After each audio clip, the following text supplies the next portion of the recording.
Hey Martians, welcome back to Mars and Neptune Soul Conversations. We'll be having them real conversations that let us know what actions we could take to dispel those myths and illusions from that Neptune. Okay, so if you are already a Martian, go ahead and leave me a alien down below to let me know that you're here and to show that you're a Martian. That is basically, you know what I'm saying, let me know that you are subscribed to the channel and you know it's popping off when it pops off. Okay, so in this video, I had to re-record this video because I recorded one time and I had got like distracted and stuff with my groceries being dropped off. So I was just like, you know what, I'm just gonna do it again so that I don't have to worry about editing the video in together and all of that. Okay, so this video, y'all, is a branch off of, I did a video on my other channel. It was a takeoff message, actually an ancestor message, and in that message it, you know, came out on the aspect of like toxic parents and a characteristic trait of a toxic parent, you know, and some of like the problems in our community that's an issue. And so the biggest one that came from that was a lot of people didn't like the fact that I said that it's toxic for a parent to expect their child to take care of them when they get old. And on one hand, it makes sense, right? Because within a lot of our communities, specifically the Black community, that's how it is. You know, someone gets older, so now, you know, someone moves back home, they help do this and that in the home, and like the cycle continues. But what if I told y'all that is a generational curse, actually? That's a symptom of a generational curse. So hear me out on where this came from, on what got me to start believing and thinking in this manner, okay? So a lot of you all know that I was raised with my grandmother primarily, especially when I moved with my dad. And so my senior year of my high school year, I lived with my grandmother. And with that, I helped her with my grandfather until I left to go off to college. And so when I went off to college, I ended up going through like a bout of depression and everything because my grandmother, she ended up having to put my grandfather in a nursing home. Sorry, it was leaving me. So she had to end up putting my grandfather in a nursing home. And so I couldn't, you know, I wasn't there to help because she couldn't do it on her own. And so I was already going through the issue in college. I was failing and I was just like, you know what, I'm coming back home. And she was just like, no, you're not. And I'm like, I'm gonna come back home so I can help you take care of granddad so he don't have to be in a nursing home. And she was just like, no, I invested so much into you so that you can break different generational curses, so that you can get out there, get a college degree, so that you can, you know, at this time, her generation, you know, they felt college degrees was like a good thing. And so I was a first generation college student, then a first generation master's student, then a first generation doctoral student within my family, okay? And so with that, she said she invested so much in me. She felt me coming back home was a step backwards. She felt me coming home to take care of her or him was moving backwards. And she always used to say, I don't want my kids or my grandkids to take care of me. But she said, God is going to bless me so much that I will never need that to happen. She always wanted to die in her sleep. And that's exactly how God took her. She passed away in her sleep, like she said. So she never needed anyone to have to take care of her, like she, you know, put out there. And so if we want to be honest, a lot of us, part of the generational curse is that we don't plan for life when we get older. And that's where that problem with expecting your children to take care of you. Basically, you expect when you get older, you have issues, that your child is going to put their life on hold and come be a caretaker. Because anyone who has ever been a caretaker, like I worked as a caretaker on top of help take care of, you know, my grandfather. But anyone who has been in the area of caretaking, then they understand that's not an easy task. You have to drop a lot of stuff. So if you have children, a marriage, a career, and you're trying to build different wealth, and then now you're saying I have to take care of you, and then the thing on it, a lot of those parents, like I remember telling, you know, one of mine, I was like, I'll pay to have a home health aide come in and help you. And she was like, no, I don't want nobody come in to help me. I want you to do it. 4:44 at the time. And that felt so toxic to me. And like, I don't think we understand that some of those beliefs and aspects as parents that kind of shows some underlying feelings that you may have of your child if you expect your child to take care of you. As a parent, your job is to raise the child that you chose to have, okay?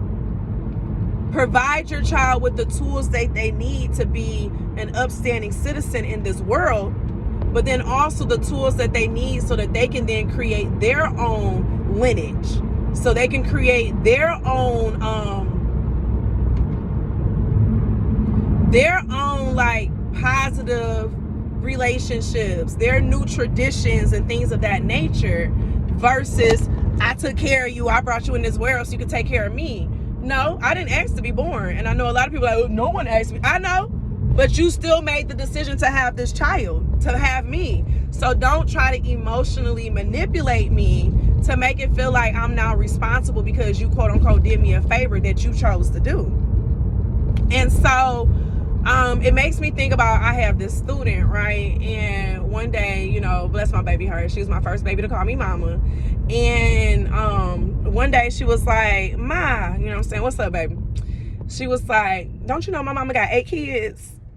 And I was like, oh, for real, baby? I was like, well, what number are you? She was like, I'm like the middle baby, the middle child.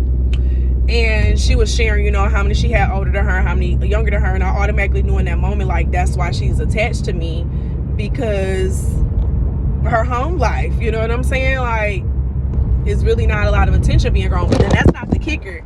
So she was like, you know why my mama told me why she had so many kids? And I was like, why, babe? And she said, so she won't ever be lonely. She said, as long as she got all, like, her kids, she don't ever have to be lonely. And I just took that, you know, nodded and was just like, you know, okay, babe, you know, I understand that. And I didn't have enough time to get into, like, you know, asking her how she felt about it and all of that. But I can tell that she wasn't a big fan about it. And like me looking at it from, you know, the outside looking in, I wasn't a fan of that shit, you know, because we have to look at, what is that saying? Like, that's selfish as hell. You had all these kids so that you won't ever feel lonely, so that you won't ever feel like, you know, you don't have anyone to be able to show up for you or to take care of you. You feel me? And so that's becoming like a major problem in this society of people who are expecting their children to give back and do all these things. Like, I know so many people right now who are in the hole, or their life is feeling like a living hell because they have a toxic parent who expects them to take care of them, who expects them to help pay for this, or to help them get out of, you know, debt in this area, or to, you know, you're already working on yourself to get out of debt because you were never raised on how to learn money. So now that you learn money, you got to fix the shit, the mistakes that you made, you know, and now you got to fix your parent. Yeah, it's a no for me. And that's the reason why a lot of millennials have like decided to not have children. You know what I'm saying? Like, the fact that from a study, over 55% of parents expect their child to take care of them when they get older, that's not good. And that shows the state of this world and like the mental health of a lot of people, honestly, shit. And so, like I said, that's a big reason why a lot of millennials are choosing to not have children and things of that nature like they were in the past, because what is it really doing for us? You know, outside of, we know it takes, how expensive it is, we know how much time it takes, you know, we want to be financially secure. Like, I wouldn't want my child to come back and take care of me, and that's just because of something that, you know, my grandmother, she taught me. She never wanted it, you know, because she felt like that would be me, you know, coming backwards, and that God would take care of us and provide for us. And she was okay with getting a home health nurse to be in the home. You know, we have people who are in that work for a reason, you know. So versus thinking about it from the money perspective, why not allow yourself to have the type of space where you can then make, you know, good financial sound decisions, and you won't have to feel like you're missing something or needing something to the point where you can't pay to have help. I'm big on convenience. And if I don't even do my own grocery shopping or all of that, why would I do? I'm not. And I've said it from day one, I'm not. I help with having an aide or something come in, but I'm not doing all of that, because I have other things that I'm building and working on. And it doesn't mean that I don't care about you. If I didn't care about you, I wouldn't offer to have a home health aide for you. But I was just raised that when a parent does that and like they expect their child to do things or certain things that you know is going to hold them back, that shows that they kind of have an innate, like a little bit of jealousy inside of them. But if y'all are interested in hearing like this video on the things that my grandmother told me is like warning signs on if your parents are jealous of you, let me know in the comments. But that's a wrap, Martians. It's a wrap. A wrap. A wrap. My Martians is a wrap. It's a wrap, y'all. It's a wrap. But I love y'all. I'm about to get on up off of here. I gotta make a couple stops and then get my ass to the crib. I probably should have went that way, but we just gonna go here. All right, my loves, I'm gonna see y'all later. I appreciate y'all. It's a wrap. You know, if you're not already subscribed, go ahead and subscribe to the channel because it's a vibe, honey. Thank y'all for 600 subscribers. First off, thank y'all. Your girl's appreciative. But I got to go now.